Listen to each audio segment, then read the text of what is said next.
un retour sur la notion de mol.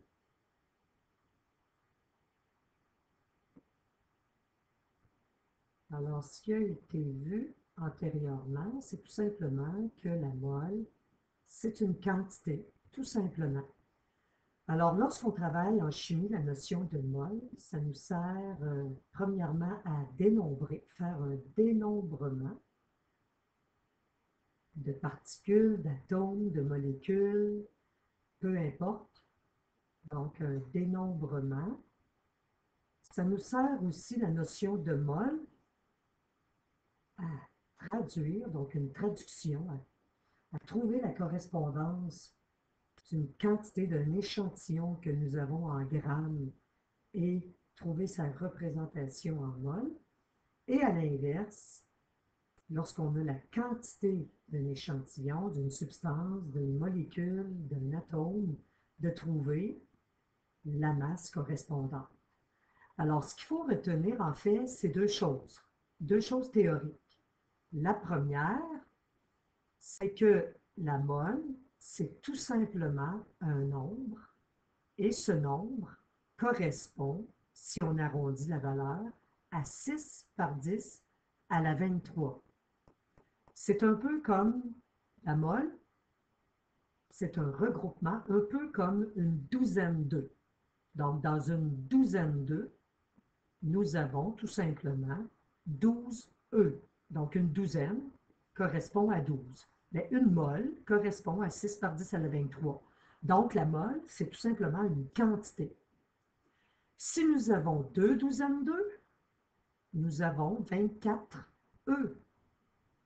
Si nous avons deux moles de particules, de molécules, de papillons, d'œufs, etc., ben nous avons deux fois cette valeur-là, 2 fois 6 par 10 à la 23. Alors, commençons par un exemple de dénombrement. Si nous avons deux moles de molécules de NaOH, NaOH, c'est tout simplement une molécule, ce n'est pas un atome. Donc, c'est pour ça qu'on a dit tout simplement 2 moles de molécules de NaOH. Si j'avais eu tout simplement du cuivre, alors j'aurais mentionné 2 moles d'atomes de cuivre. Si j'avais eu 2 moles de papillons, alors j'aurais dit 2 moles de papillons, tout simplement. Et on veut faire le dénombrement. Donc, on veut connaître, donc 2 moles de molécules de NaOH. Bien, ces 2 moles-là contiennent combien, donc on retrouve dans 2 moles de molécules de NaOH, quelle quantité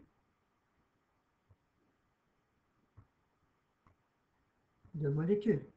Donc, c'est la question qu'on se pose. Alors, il y a combien de molécules de NaOH, donc cette molécule-là, se répète combien de fois lorsque nous en avons 2 moles.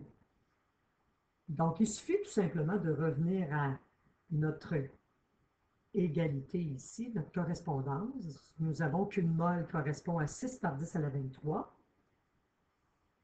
On va faire une simple règle de 3, tout simplement. Donc, 2 moles de molécules de NaOH correspondent à combien de molécules de NaOH? On veut dénombrer, tout simplement, un peu comme si on avait 2 douzaines d'œufs correspondent à combien d'œufs, tout simplement.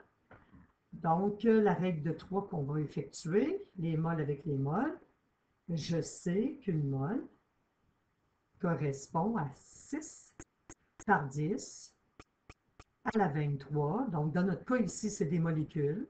Si c'était des atomes, on écrirait atomes. Si c'était des papillons, on écrirait papillons. Si c'était des œufs, on écrirait œufs. C'est tout simplement ici une valeur qui correspond à des molécules. Alors, tout simplement, nous pouvez vous servir de votre fonction exponentielle sur votre calculatrice. Elle va vous redonner la réponse en notation exponentielle. Il suffit tout simplement d'effectuer le calcul. Donc, 2 moles multipliés par 6 par 10 à la 23 molécules, toujours de NaOH, vont correspondre, le tout divisé par une mole. Par le traitement des unités, les moles se simplifient. Tout ça va correspondre à 1,2 par 10 à la 24 molécules de NaOH. La notion de mole, c'est une quantité et on peut dénombrer parce qu'on connaît que dans cette quantité-là, lorsqu'on a une mole, par exemple, nous avons 6 par 10 à la 23 molécules. Lorsqu'on voit le mot mole, l'associer toujours à la douzaine 2. Donc, 2 douzaines, 2, contiennent combien 2, sachant qu'une douzaine en contient 12. Le calcul serait tout simplement 2 fois 12 divisé par 1, 24E. C'est simplement une valeur qui nous permet de dénombrer les atomes, les molécules, etc. Si nous avons 3 moles, cette fois-ci de cuivre, donc c'est un atome tout simplement. Donc si nous avons 3 moles d'atomes de cuivre,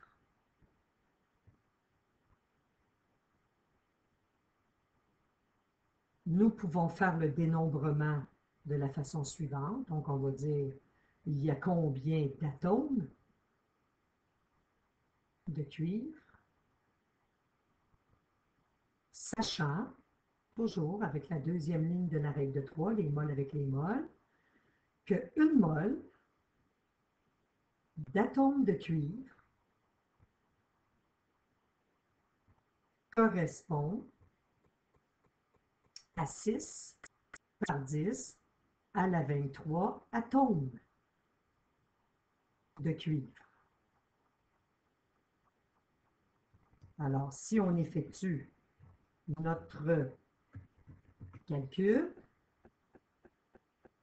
3 moles multiplié par 6 par 10 à la 23 atomes de cuivre, divisé par une mole d'atomes de cuivre. Les moles se simplifient. Il nous reste donc 1,8 par 10 à la 24 atomes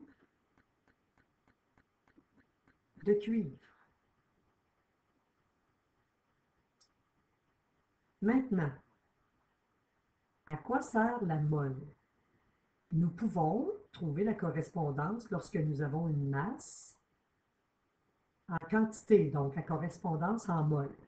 Pour ce faire, il suffit tout simplement de retenir que le tableau périodique nous donne la masse molaire.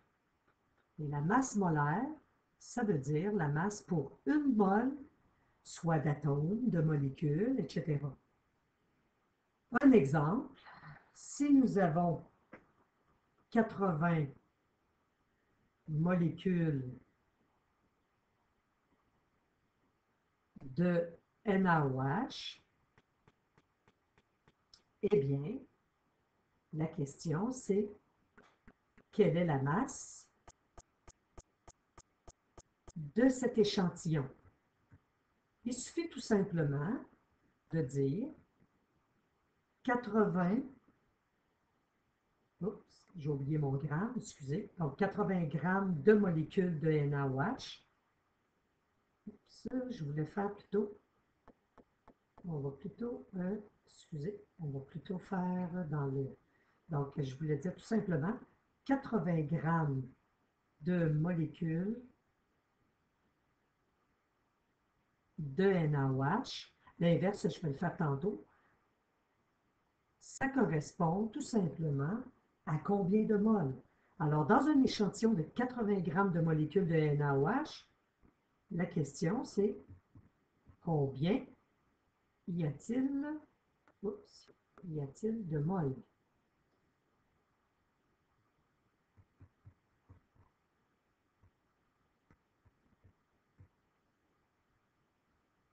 Il suffit tout simplement de poser la règle de 3 suivante. 80 grammes de molécules. Pourquoi molécule? Parce que le NaOH, c'est tout simplement une molécule. Si c'était un atome, on écrirait atome. Donc 80 grammes d'atome, mais ici c'est une molécule. 80 grammes de molécules de NaOH correspond à combien de moles? Donc à quel regroupement en fait de NaOH? À combien de moles de molécules? J'aurais pu réécrire le mot molécule. La deuxième ligne de la règle de 3, nous allons la chercher dans le tableau périodique. Le tableau périodique nous donne la masse pour une mole, la masse molaire. Alors, les moles avec les moles, tout simplement. Une mole de NaOH avec le tableau périodique correspond à, pour un atome de sodium, nous avons 23 grammes. On arrondit la masse à l'entier, sauf pour le cuivre et le chlore. On l'arrondit au dixième, plus une fois la masse de l'oxygène qui est 16 grammes, plus une fois la masse de l'hydrogène qui est 1 gramme. Le tout ici donne 40 grammes. Lorsqu'on effectue le calcul, nous obtenons 80 grammes fois une mole divisé par 40 grammes, ce qui va nous donner par le traitement des unités des moles, et cela va correspondre tout simplement à 2 moles. Donc, dans un échantillon de 80 grammes de NaOH, nous avons tout simplement 2 moles. C'est normal, dans une mole, nous avons 40 grammes. Donc, dans une masse qui est 2 fois plus grande, nous aurons 2 fois plus de moles. On peut voir finalement l'application de la mole. On a vu le dénombrement. Maintenant, on a vu comme la traduction, la correspondance des grammes en moles. On va voir l'inverse. J'ai des moles pour lesquels je veux trouver la correspondance en grammes. Donc, je veux calculer la masse d'un certain nombre, d'une certaine quantité en moles. Donc, on n'oublie pas jamais, on n'oublie jamais que le tableau périodique nous donne la masse molaire, la masse pour une mole. Alors ici, si j'ai 2 moles de molécules de NaOH, si je veux connaître à combien de grammes cet échantillon correspond, alors tout simplement, on pose la règle de 3 suivante. Nous savons que la valeur connue correspond à notre inconnu, donc 2 moles de molécules de NaOH correspond à combien de grammes? Sachant que la deuxième ligne de la règle de 3, nous allons la chercher dans le tableau périodique. Alors, les moles avec les moles, que 1 mole correspond à une masse de, c'est des grammes que nous voulons ici. Donc, pour le sodium, c'est 23 grammes, plus pour l'oxygène, c'est 16 grammes, plus pour l'hydrogène, un atome d'hydrogène, c'est 1 gramme.